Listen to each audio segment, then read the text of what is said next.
Selamat sore pemirsa, saya Almaida, moderator dari kelompok 8 mata kuliah editing berita, dan kami saat ini sudah berada di Gedung Sindo.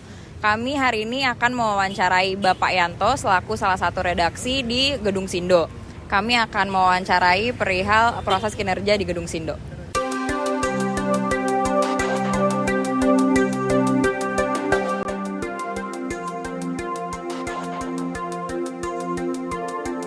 Pertama kali berdiri tahun 2005 ya, tepatnya tanggal 30 Juni. Jadi baru saja kita sebulan ya, hampir sebulan. Ulang tahun yang ke-17, jadi saya berdiri. Rutin diganjar penghargaan sebagai media yang bisa menampilkan kata lengkap dan isu yang dari sisi desain ya. Dari sisi desain kita tahun lalu kita emasnya 1, peraknya 2, bronznya 1. Emasnya 2 ya? Emasnya 2 kan? Di Gen Sindo sama edisi nasional. Tahun lalu 2 emasnya. Tahun 2021 yang lainnya ada perak sama perunggu. Nah, ini tentu saja itu rutin lah, rutin hampir tiap ada penyelenggaraan kita selalu dapat.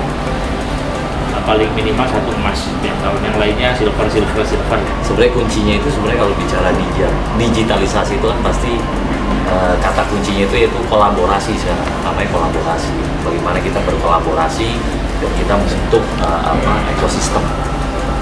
Nah, ini yang dilakukan oleh Koran Sindo, mungkin yang tadi dijelaskan oleh Mas Sasongko maupun Mas Yanto, bahwa kita selalu terus melakukan inovasi.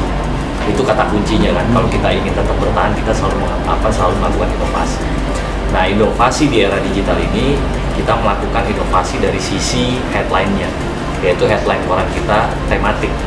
Jadi ada sesuatu yang lain. Kalau teman-teman baca Koran Sindo tiap hari ini, kita tidak lagi menyuguhkan berita yang misalkan sekarang kejadiannya lagi heboh atau update di hari ini, besok menjadi headline. Itu enggak kita lakukan. Jadi kita menggunakan tema-tema tematik, dan itu ada misalkan di hari Senin tematiknya itu nasional itu ya.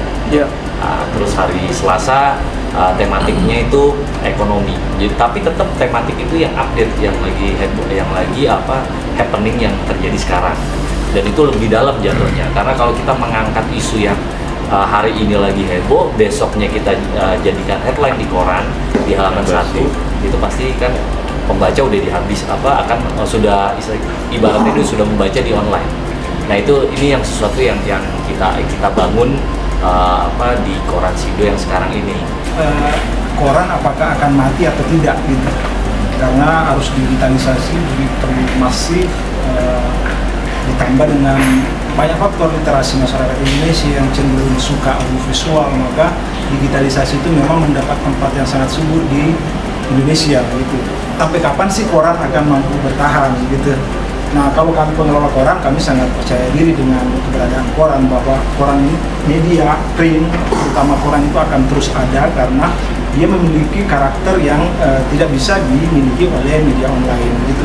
Kami sangat bertanggung jawab terhadap hal-hal yang sifatnya verifikasi, sangat melakukan proses verifikasi yang sangat ketat, berlapis, sehingga berita yang kami tampilkan dijamin bahwa berita itu adalah tidak bias seperti boro-boro hoax, berita yang tidak terkonfirmasi itu jauh sekali. Intinya kami melakukan verifikasi yang sangat berlapis, sehingga apapun yang muncul di koran esok hari itu adalah berita yang sudah melalui proses sehingga sangat bisa dipercaya.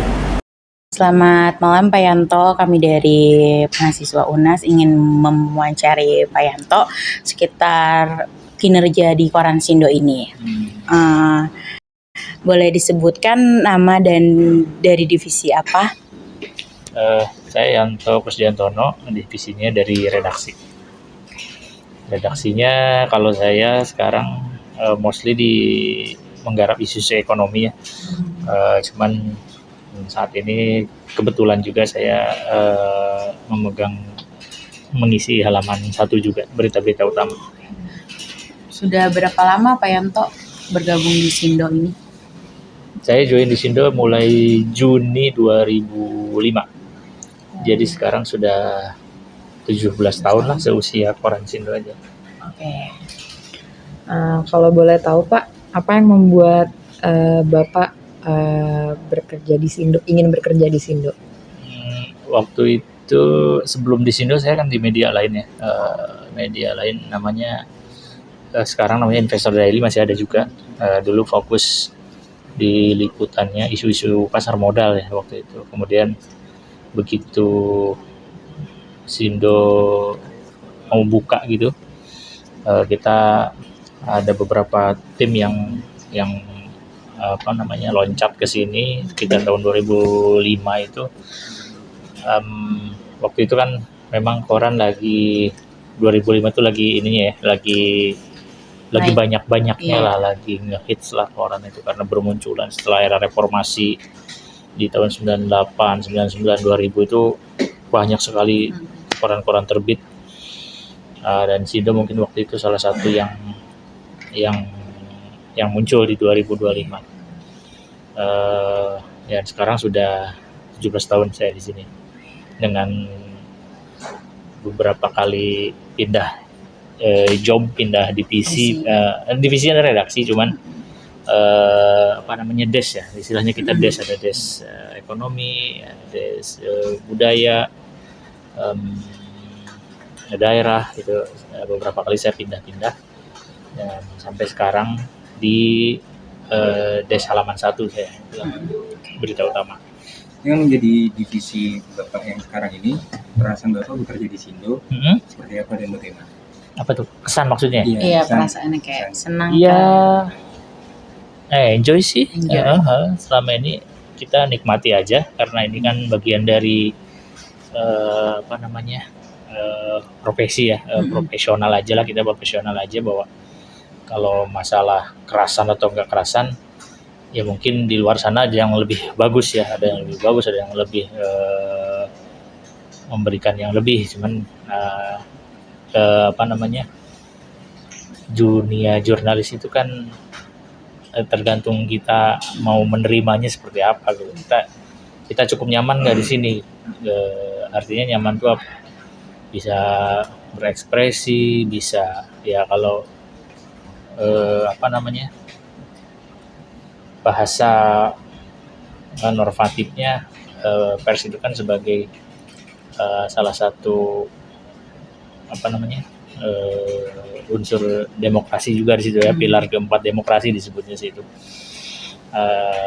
Itu untuk idealisnya, cuma kita nikmati aja karena kerja di koran itu, apalagi sekarang di koran itu cukup fleksibel ya, fleksibel, tapi bukan karena fleksibel tuh gimana, karena kita bisa mengatur ritme kerja sendiri ya.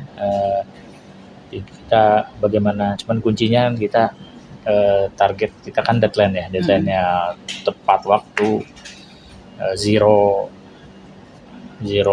kesalahan ya, nol kesalahan itu harus, dan itu selama kita bisa enjoy, dan alhamdulillah saya masih bisa menikmati lah. Oke. Boleh dikasih tahu Pak, proses bekerja menjadi divisi yang sekarang ini seperti apa? Ya kalau sekarang sih saya tugasnya kan lebih banyak mengedit ya. Iya. Mengedit itu kalau dimulai dari proses keredaksian sih rangkaiannya akan panjang. Itu panjang sekali karena kita harus punya perencanaan awalnya ya. Perencanaan itu nomor 1, karena kalau nggak ada perencanaan kita nggak tahu apa yang akan dibikin, akan ditulis, yang akan dilaporkan ke masyarakat itu kan. Itu kuncinya di perencanaan. Setelah perencanaan tentu saja ini harus dimatangkan nih. Setelah di perencanaan ini intinya meliputi apa yang akan kita laporkan, apa yang akan kita tulis di situ, kita godok di situ berbagai ide teman-teman dari lintas desk itu nanti akan menyampaikan ide apa nih kira-kira yang bagus untuk halaman 1, karena saya isunya kan halaman 1 ya. Nah, di perencanaan ini, setelah perencanaan kita bikin namanya ada term of reference, TOR ya. TOR itu isinya apa dan siapa yang akan bertugas melakukan reportase, melakukan penulisan. Apanya itu isunya mau dibahas apa, kemudian kita menentukan narasumbernya siapa aja yang harus dihubungi, yang kemudian siapa wartawan yang akan mengerjakannya, reporternya. Nah, dari reporter kita bagi-bagi nih. Misalnya saya kan banyak kan isunya di ekonomi. Nanti kita akan membagi-bagi nih. Biasanya ada 2 atau 3 wartawan yang mendapat tugas harian itu. Jadi setiap hari itu akan berbeda untuk halaman 1 teman-teman yang garap reporternya. Siapa mendapat apa itu udah dibagi mostly 4 hari atau 2 hari sebelumnya, paling lambat tuh 2 hari sebelumnya kita udah bikin tor untuk halaman 1. Setelah itu sudah mendekati deadline atau sehari sebelum, atau misalnya deadline kan kita jam 5 sore nih dari reporter, jam 5 atau jam 6. Kalau ada yang ditungguin bisa sampai jam 8. Kita cek nih siang-siang nih apa yang belum didapat nih di proses reportase, di proses pencarian berita itu apa. Nah, harus ada rencana B untuk mengganti narasumber. Misalnya narasumber A yang dimaksud untuk mengajar isu, katakanlah sekarang yang lagi rame tambang ilegal misalnya. Tambang ilegal yang kemarin sama Kementerian SDM ada sekitar 2.700-an tambang ilegal yang tanpa izin itu. Gimana tuh? Itu gimana tuh caranya biar narasumber utama kita sebenarnya asosiasi perusahaan tambang batubara misalnya. Itu narasumber utama. Cuman dia nggak bisa nih. Kita harus sampai jam 4 nggak bisa, kita harus ada rencana B yang bisa bersuara dari kalangan industri. Bisa perusahaan-perusahaan tambang, emiten tambang, emiten itu perusahaan yang sudah ada di pasar modal. Itu biasanya mereka lebih terbuka ya, lebih bisa memberikan informasi karena mereka juga kan pesan terbuka. Nah, kemudian setelah proses reportase ini, reporter akan mengirimkan naskah ke kami, ke editor. Nah, akan diolah sama teman-teman editor, redaktur, termasuk Mas Bakti ini. Mas Bakti kebagian di hari Minggu. Misalnya akan diolah dulu seperti apa dengan arahan dari kami di halaman 1, di redaktur pelaksana dan wakil redaktur pelaksana. Itu akan mengarahkan, oke, kalau dapatnya misalnya bahannya ABC lah, udah lengkap nih, ABC A sampai Z udah ada nih, tinggal kita pilih sudut pandang mana yang kita akan naikkan beritanya. Nah, setelah itu setelah proses edit dari reporter masuk, terus dikurasi sama teman-teman, dikumpulin sama teman-teman redaktur. Nah, kita untuk halaman 1 akan kita edit lagi apa yang masih kurang dan angle apa yang paling pas untuk isu tertentu. Ya, setelah itu kita edit, kemudian setelah editor ngedit, saya ngedit juga, langsung masuk ke namanya editor bahasa. Dari editor bahasa itu lebih banyak ke ngecek spelling, bahasa Indonesia yang baik dan benarnya berdasarkan Kamus Besar Bahasa Indonesia, itu wajib. Kalau misalnya ada istilah-istilah yang di luar KBBI, tentu ada perlakuannya seperti apa gitu ya. Itu editor. Setelah dari editor baru dikirim ke layout. Layout itu tim dari redaksi yang khusus menyusun seperti itu tuh, yang di belakang itu kan jadi kertas itu tuh. Nah, itu ada proses layout disebutnya. Nah, kemudian ada lagi grafis ini kan. Ini proses grafisnya juga sama, masuk editor. Prosesnya seperti reportase sama ini. Kita ngumpulin data, kita store datanya, diverifikasi bener nggak nih datanya nih, dari mana nih. Misalnya taruh misalnya data pertumbuhan ekonomi atau data jumlah penduduk. Siapa yang akan dikutip? Ada 2 pilihan data, misalnya ada data penjumlah penduduk dari Kementerian Dalam Negeri sama BPS. Kami pasti akan memilih data BPS. Karena apa? BPS itu kan Badan Pusat Statistik, dan itu secara nasional statistik ada di situ gitu. Termasuk data pertumbuhan ekonomi, inflasi, itu kita mengacunya ke situ. Kemudian itu data udah masuk proses layout, namanya ya, layout sama tim grafis. Setelah itu setelah beres di situ kita print kayak gitu, kemudian kita periksa satu-satu. Oh iya. Periksa jangan sampai ada yang salah. nama, jabatan, beritanya juga, apalagi ya berita yang penting jangan sampai salah. Salah itu apa misalnya? Nyebut merek mobil aja. Misalnya di berita tertulis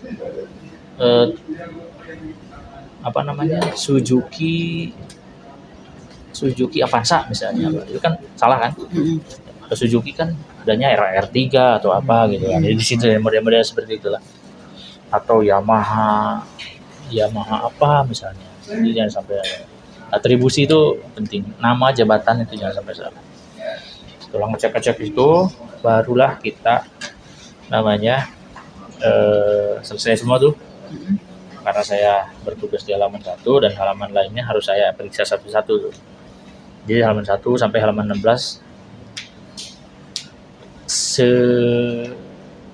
harus dipastikan itu nggak ada yang salah. Itu harus dipelototin satu-satu. Capek sih memang pada sampai malam. Tapi ada beberapa temen yang kita satu tim juga ikut ngecek juga sama. Jadi kadang dari 16 itu saya bisa meriksa ya mostly 8 atau 10 lah. Yang lainnya ada 6 gitu, yang lainnya 2, 3. Tapi kita ganti-gantian. Ada yang biasa banyak, saya sedikit, itu ganti-gantian. Tapi ya itu setelah itu periksa satu-satu barulah tim artistik, tim layout itu akan mengirim ke bagian percetakan. Jadi percetakan udah oke siap cetak. Dari sini materi aman, by WA. Oke aman, cetak, udah selesai. Tidak tinggal nunggu pagi-pagi aja orang datang. Begitu prosesnya sampai akhir. Untuk hari berikutnya begitu juga. Misalnya ada isu, kita bikin perencanaan, reportase, bagi-bagi penugasan. Gitu aja. Oke, terima kasih Pak Yanto atas waktunya. Segitu aja yang kami pertanyakan. Sekian. Bagaimana cara Sindo untuk improve berbagai sisi dalam mengikuti perkembangan hari ini sekarang ini? Ya, kita sebenarnya sih selalu kita melakukan inovasi tiap tahun. Jadi tiap tahun tuh biasanya kita selalu mempersiapkan inovasi untuk di tahun-tahun berikutnya. Selalu ada hal-hal yang baru. Nah untuk yang tahun ini, di tahun 2022 ini kan kita punya yang namanya hal baru itu yaitu tadi berupa tematik di halaman satunya. Kita punya tematik mengangkat sesuatu yang baru. Terus juga kita ada lagi di tiap bulan ada satu edisi khusus. Edisi khusus misalnya di hari kalau untuk di bulan Juli ini kita akan mengangkat edisi khusus Hari Anak. Kita tahu kan Hari Anak jatuh di bulan Juli. Nah di bulan Juli, saya lupa tanggalnya itu di akhir Juli kalau nggak salah. Nah itu kita biasanya bikin edisi khusus. Edisi khusus itu mengangkat mengenai Hari Anak dari berbagai perspektif. Nah itu yang selalu kita lakukan. Selain itu juga karena ini eranya digitalisasi, kita juga membuat e-paper. Karena bagaimanapun juga kita tidak bisa mengabaikan yang namanya era digitalisasi. Kalau bicara digitalisasi kan otomatis kita harus memanfaatkan itu. Jadi konsepnya sekarang ini Koran Sindo itu hybrid.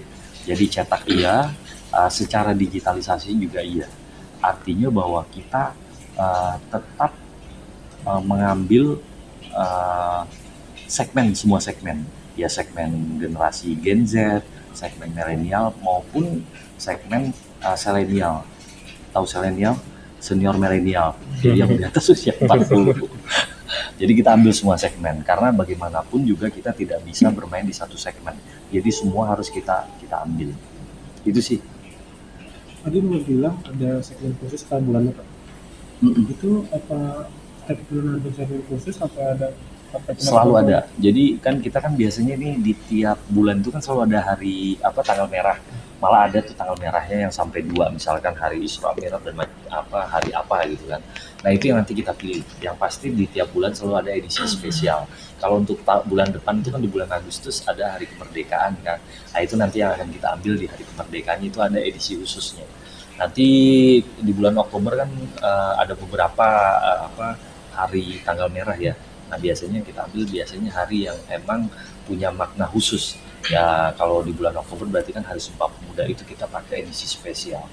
Nah kalau tahun lalu emang tidak semua tiap bulan, tapi kita berdasarkan dalam setahun itu beberapa edisi khusus saja yang kita ambil. Biasanya edisi khususnya itu yang benar-benar spesial, yaitu 17 Agustus, terus Hari Sumpah Pemuda.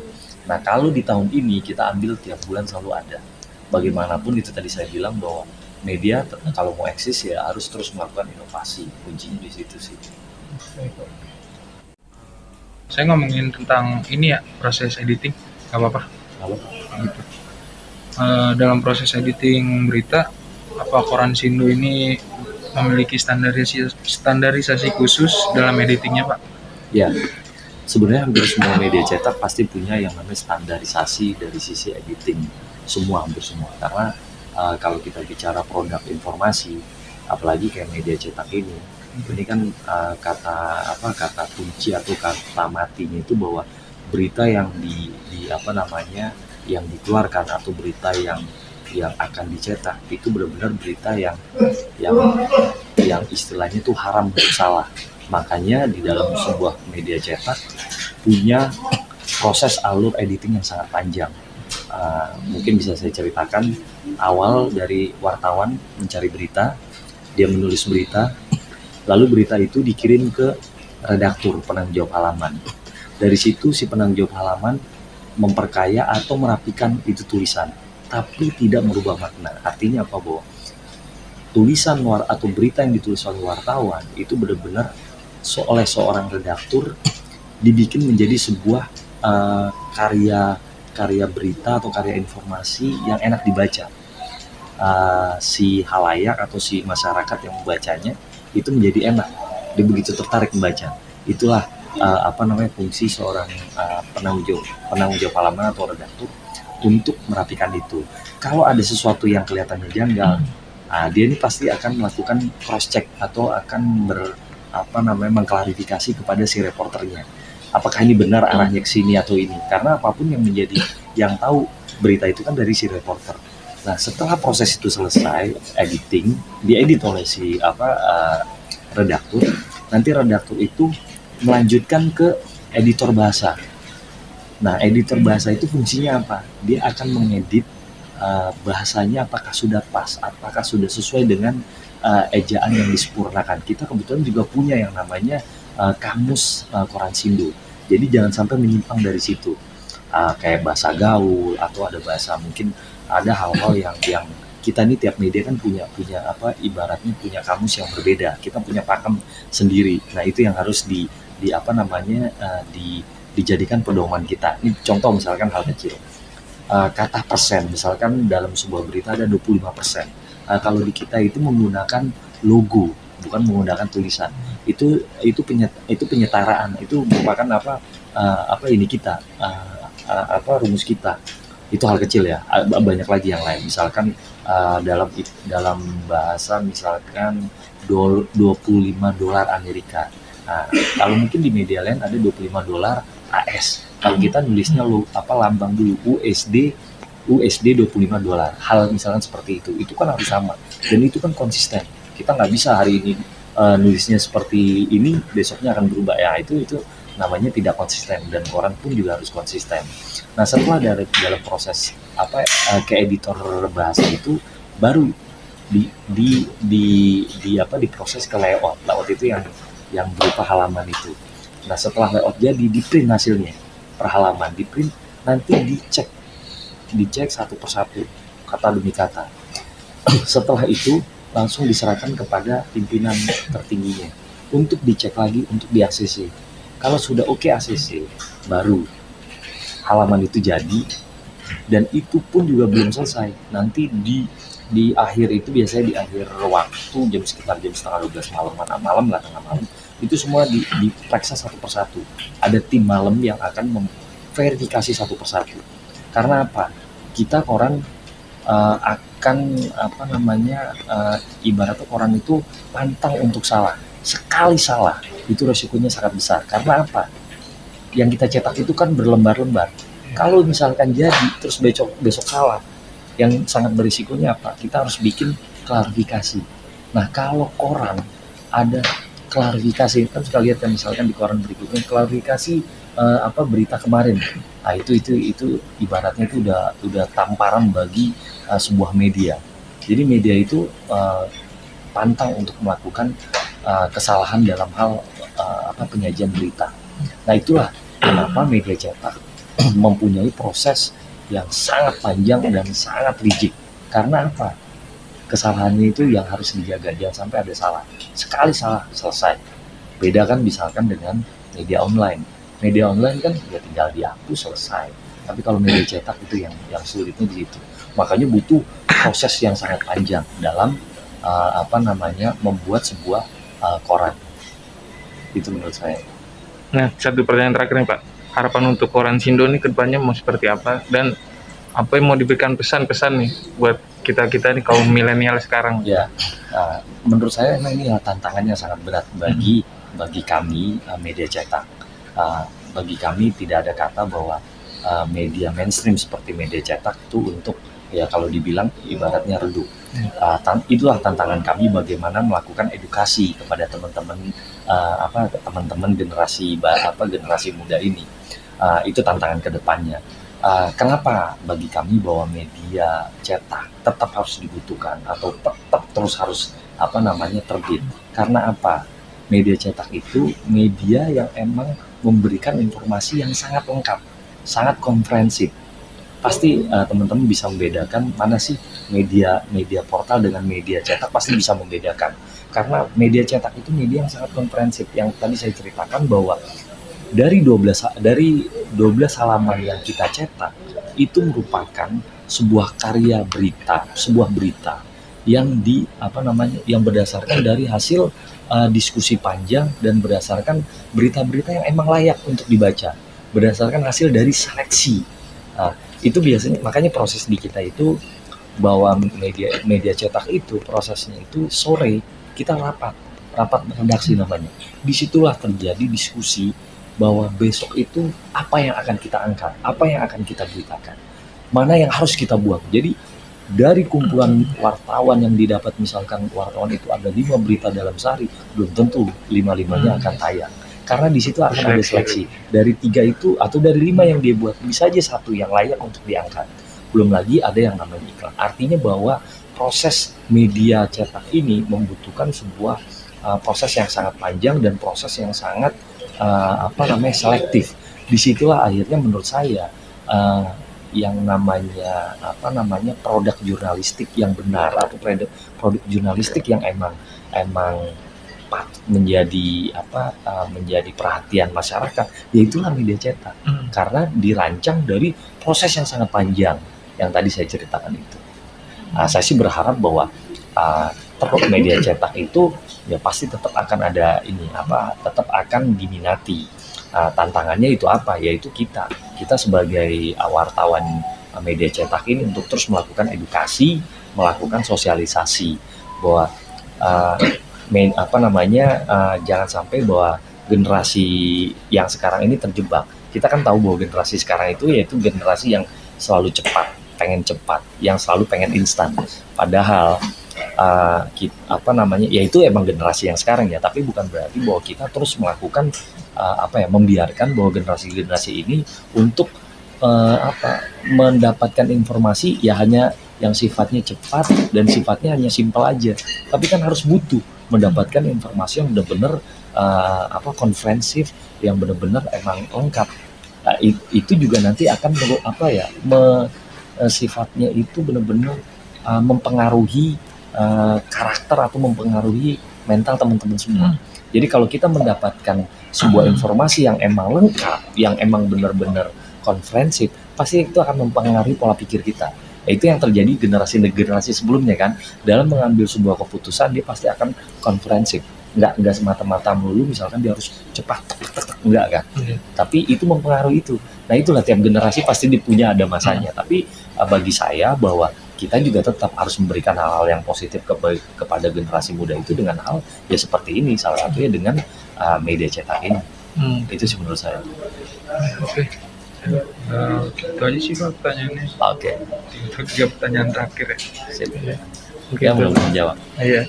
Terima kasih ya Pak ya. Sama-sama. Sekian wawancara dari kelompok kami, yaitu kelompok 8. Selamat malam dan terima kasih.